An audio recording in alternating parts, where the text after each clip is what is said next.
Hi అండి. Pakistan India అంటే 8th రోజు నైట్ ఏం జరిగిందనేది తెలుసుకుందామండి. ఫస్ట్ పాకిస్తాన్ అయితే డ్రోన్స్ ప్రయోగించింది.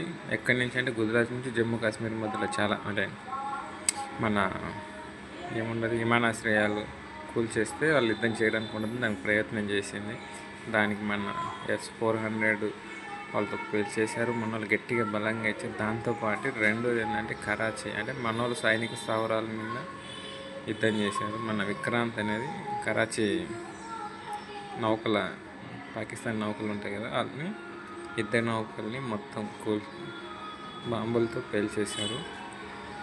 ఇదన్నమాట. అంటే యుద్ధ విమానాలు కూడా పాకిస్తాన్ రెండు 3 17, 16, 15 సమ్ నెంబర్స్ ఆల్రెడీ కూల్చేశారు. పాకిస్తాన్ అయితే మరి దారుణంగా వాడిపోయింది. కానీ పాకిస్తాన్ మరీ ఏంటంటే నేను యుద్ధం చేయట్లేదు అంటే యుద్ధానికి దిగబడుతున్నాడు. మరి దారుణంగా అంటే నమ్మక ద్రోహం, మోసం అంటారు కదా, చీటింగ్ చేశాడు. చీటింగ్కి దెబ్బతి గురింది. ఇండియా సైన్యం చాలా మేధస్సు, చాలా సపోర్ట్ చేసింది. జై హింద్. కామెంట్ చేయండి, సపోర్ట్ చేయండి ప్లీజ్.